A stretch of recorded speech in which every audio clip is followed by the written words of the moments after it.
Bonjour à tous, aujourd'hui je voulais vous inciter à faire des expériences pour ainsi bénéficier des conclusions que vous tirerez de vos propres expériences.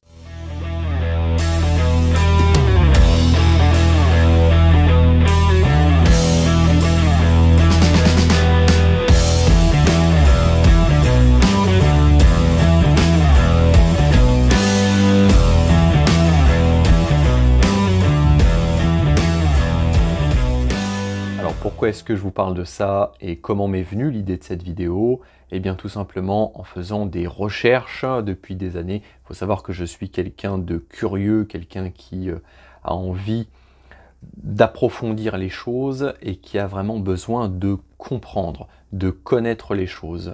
L'une des choses que je déteste le plus, c'est de me retrouver face à une situation que je ne comprends pas, ou ne pas arriver à déceler certaines choses, à ne pas savoir pourquoi telle ou telle chose fonctionne de la manière dont elle fonctionne.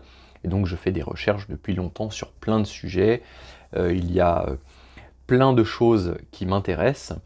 Et au fil de ces très nombreuses recherches, eh bien, j'en suis arrivé à une conclusion. C'est qu'il y a effectivement des tonnes d'informations que vous pourrez retrouver sur Internet. C'est vraiment quelque chose d'extraordinaire, c'est une vraie toile, avec de très nombreuses ramifications qui vous apporteront énormément d'informations. Il y a encore plus d'informations dans les livres, et c'est pour ça que je vous incite vraiment, si vous ne le faites pas déjà, à lire énormément, parce que sur Internet il y a énormément de choses, mais il n'y a pas tout sur Internet. Il y a aussi beaucoup de choses dans les livres, il y a des choses dans des formations en ligne, en présentiel, il y a des choses que vous apprendrez en faisant des stages, il y a des choses que vous apprendrez dans la vie de tous les jours. Bref, sur le plan théorique et des choses que vous apprenez des autres, eh bien, vous aurez donc de nouvelles informations, de nouvelles données, mais il y a quelque chose que vous ne pourrez jamais remplacer, c'est l'expérience. Et ça, je m'en suis vraiment rendu compte. Alors comment est-ce que m'est venue vraiment cette conviction profonde? Eh bien en voyant que parfois il y avait des informations contradictoires. Je vous donnerai des exemples par la suite, mais en voyant ces informations contradictoires, je me suis dit mais où est la vérité du coup? Puisque certaines personnes nous affirment quelque chose avec beaucoup de conviction, sur un sujet, et puis sur le même sujet, on a quelqu'un qui paraît tout aussi compétent, qui nous affirme quelque chose qui a priori n'a rien à voir. Et bien, quand vous êtes confronté à cette situation, et bien, le plus simple, c'est de tester par vous-même. Ça ne remplacera jamais le reste, et il faut éviter aussi d'avoir des idées préconçues. Alors je prends l'exemple de la musculation. Quand j'ai commencé et que je me suis renseigné, on m'a expliqué qu'il fallait manger toutes les 3 heures, des repas riches en protéines, qu'il fallait également prendre une petite collation avant de se coucher, et que le lendemain matin, il fallait se précipiter sur son petit déjeuner pour prendre une grosse ration de protéines, tout simplement pour éviter le catabolisme musculaire, puisque lorsque vous voulez prendre du muscle et que vous faites de la musculation alors que vous endommagez vos fibres, eh bien il faut réparer ces fibres musculaires. Et si votre corps est en état de famine, eh bien, il va utiliser ses propres protéines musculaires, il va donc s'auto-cannibaliser entre guillemets, et vous allez perdre du muscle, donc il faut manger très régulièrement. Et puis, j'ai pratiqué comme ça, je suis resté dans cette conviction-là, et puis un jour je suis tombé sur des gens qui parlaient du jeûne intermittent et de toutes ses vertus. Alors, je me suis dit, mais il y a un problème, puisque le jeûne intermittent, par définition, se base sur une longue période sans alimentation. Souvent, on recommande d'ailleurs le fameux 16-8, donc 16 heures de jeûne, 8 heures durant lesquelles vous pouvez vous alimenter. Donc 16 heures de jeûne, alors qu'on nous explique au départ qu'il faut manger toutes les 3 heures, ça m'a fait me dire, il faudrait savoir qui a raison sur le principe que je viens de vous expliquer, la logique se tient.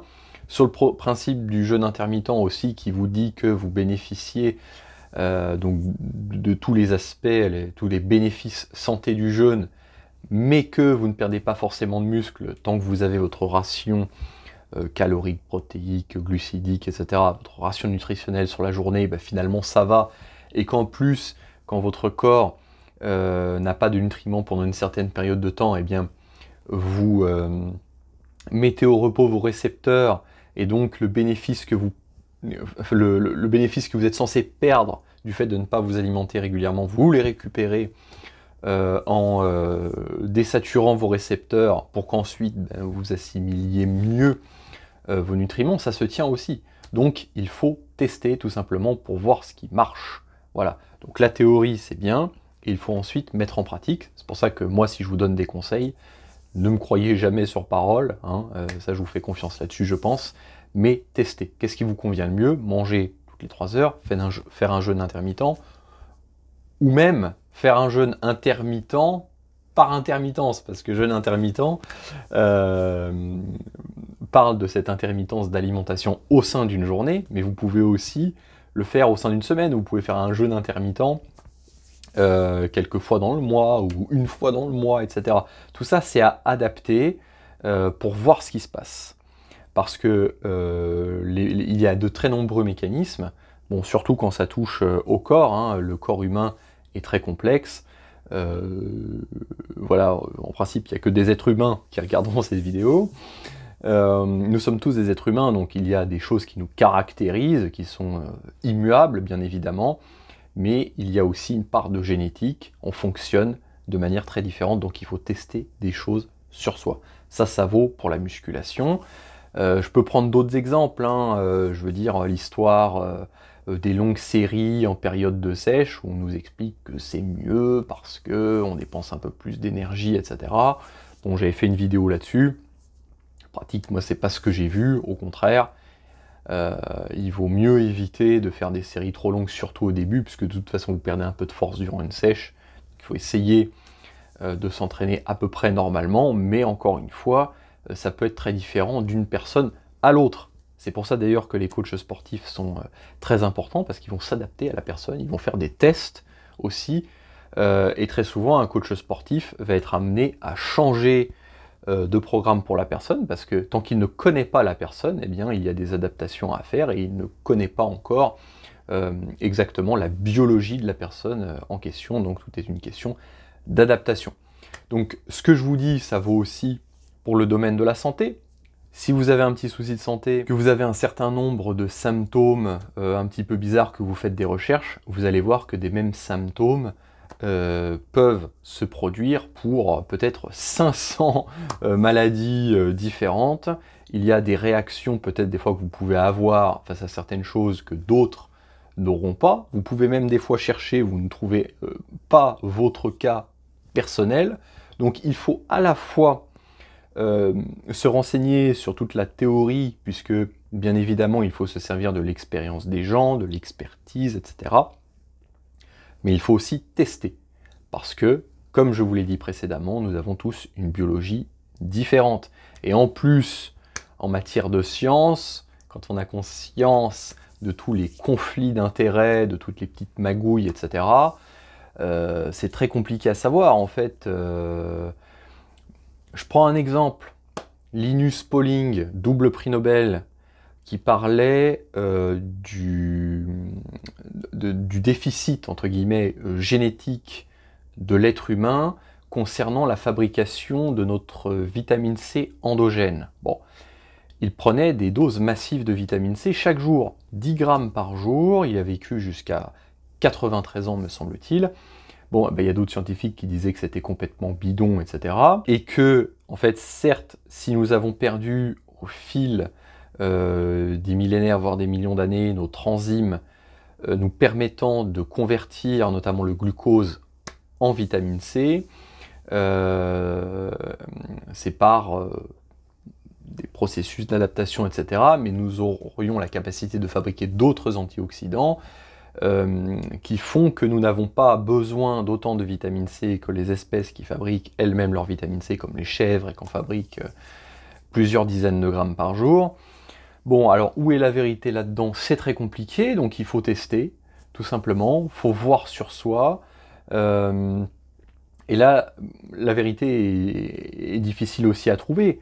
Est-ce que Linus Pauling avait parfaitement raison et que ça n'a pas plu parce que la vitamine C n'est pas brevetable, etc. et qu'on a mis tout ça au placard? Ou est-ce que, pour le coup, il y avait peut-être des biais dans sa réflexion, etc. C'est très difficile à appréhender, donc il faut regarder, parce qu'il faudrait même regarder donc, les études, donc rarement en français, hein, des fois très souvent en anglais. Il faudrait regarder toutes les études et même voir comment se sont déroulées les études. Il faudrait ensuite regarder le pédigré des scientifiques pour voir s'il n'y a pas de conflit d'intérêts, s'il n'y a pas de biais de confirmation et autre chose. C'est vraiment compliqué. Donc pour aller au plus rapide, il faut lire et tester. C'est vraiment ce que je vous invite à faire. Ça marche dans le domaine du sport, dans le domaine de la santé, dans le domaine de l'alimentation, dans énormément de domaines. Voilà. Donc, est-ce que vous testez? Est-ce que, dans votre cas, ça vous est arrivé de voir que dans la théorie, on vous expliquait qu'il fallait faire comme ça, et puis vous faites pas du tout comme ça, et puis ça marche très bien? Est-ce que, après vos lectures, vous en êtes arrivé à des conclusions que vous avez appliquées, et que ça a fonctionné? Dites-moi, je suis curieux de savoir, mais en tout cas, c'est vraiment quelque chose qui me tient à cœur, parce que, par exemple, dernièrement, là, j'ai fait des recherches sur le magnésium, les formes de magnésium, etc. Et puis, je suis retombé sur l'histoire du magnésium transcutané, donc une huile en massage, vous massez, etc. Et puis, vous tombez à la fois sur des études qui vous expliquent que c'est 20 fois mieux assimilé, 20 fois mieux que par l'alimentation, et puis après, vous allez tomber sur autre chose, qui vous explique « Ah mais non, non, pas du tout, ça n'a rien à voir, il faut prendre en pilule. » Bon. Donc, quand c'est ça, il faut acheter de l'huile de magnésium, se faire des massages, c'est ce que je ferais, et puis voir si on ressent un effet. Il faut tester. Voilà. C'est vrai pour ça, c'est vrai pour le chlorure de magnésium, pour énormément de choses, pour... Voilà. Et donc c'est vraiment ce que je voulais vous inciter à faire. Et puis voilà, donnez-moi un peu vos expériences par rapport à ça. Voilà. Alors j'en profite pour aussi vous parler un petit peu de mon actualité.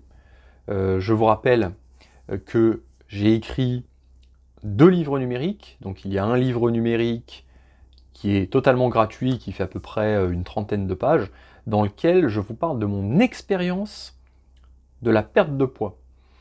Et justement, c'est basé sur l'expérience. Je m'étais renseigné sur la théorie, et j'ai fait les choses par moi-même, et je vous explique comment est-ce que je suis passé de 105 kg à 75 kg.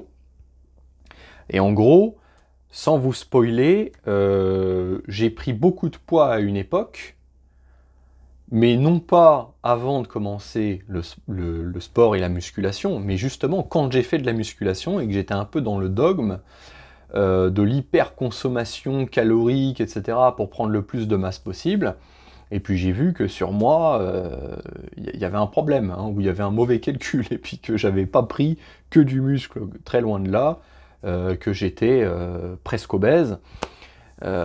Et voilà, et j'ai dû perdre 30 kilos, j'ai dû tester sur moi. Donc en gros, c'est un livre numérique où c'est vrai, je parle un peu de moi, mais c'est pas pour parler de moi, c'est pour vous parler à vous et partager mon expérience et pour vous montrer comment j'ai fait, comment vous pouvez faire aussi. Et je vous incite justement à tester les choses, à prendre éventuellement exemple sur ce que j'ai fait, ou sur d'autres personnes bien sûr. Mais en l'occurrence, dans ce livre, je vous parle de ce que j'ai appliqué. Vous verrez, c'est très simple, mais il y a aussi tout un cheminement.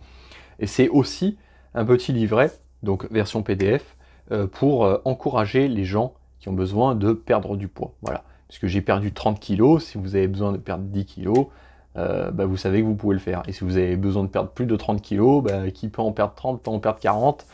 Voilà. C'est pour partager une expérience, donc il est en téléchargement. Je mettrai les liens en description pour ceux qui sont intéressés. Il est totalement gratuit. Voilà. Et j'ai également un livre numérique payant, du coup, pas cher, moins de 10 €, qui est le guide de démarrage de la musculation pour les débutants et qui fait plus de 100 pages, hein, je crois que c'est autour de 116 pages. Il y a une petite vidéo de présentation sur la page d'accueil et ça peut vraiment vous faire gagner beaucoup de temps. Voilà, c'est même pas le prix, c'est même pas, je sais pas moi, la moitié du prix d'un mois d'abonnement. Et avec ça, vous saurez comment commencer le plus rapidement possible. Et puis si vous avez encore des questions après ça, vous pouvez toujours me contacter éventuellement via Instagram s'il y a certaines choses que vous n'avez pas compris. Et d'ailleurs, j'en profite pour vous inciter à vous abonner à mon compte Instagram, Yann Rollin, _du8, mon idéal. Voilà, je propose du coaching en ligne, suivi personnalisé, etc.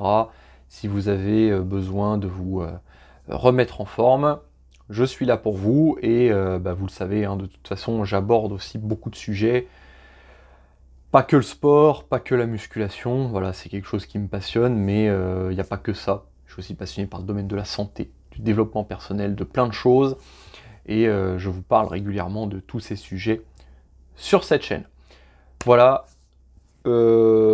Si cette vidéo vous a plu ou que vous voulez me soutenir, n'hésitez pas à vous abonner, à mettre un pouce vers le haut et à partager cette vidéo à ceux que ça peut intéresser. Voilà, aidez-moi aussi pour l'algorithme de YouTube, parce que c'est vrai que je suis dans un domaine qui marche beaucoup sur Internet, mais donc il y a beaucoup de concurrence. Donc si vous estimez que ce que je dis peut être intéressant, aidez-moi à avoir plus de visibilité, puisque pour l'instant cette chaîne est une micro-chaîne. Voilà.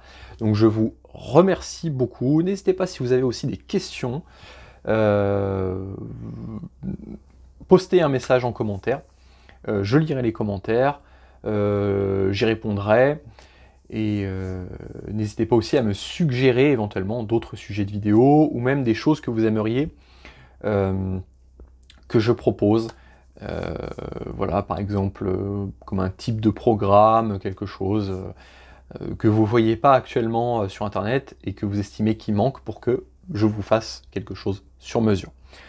Voilà, je vous remercie pour le visionnage de cette vidéo et puis je vous souhaite une excellente journée. Bon courage hein, dans ces temps plus que difficiles. Voilà, j'ai eu un commentaire dernièrement qui m'a demandé de recommencer à aborder un fameux sujet que j'ai abordé il y a quelque temps. Je le ferai peut-être. Hein, voilà, je parlerai un petit peu de ce qui peut se passer aussi dans certaines salles de sport. Voilà, excellente journée à tous et à très bientôt.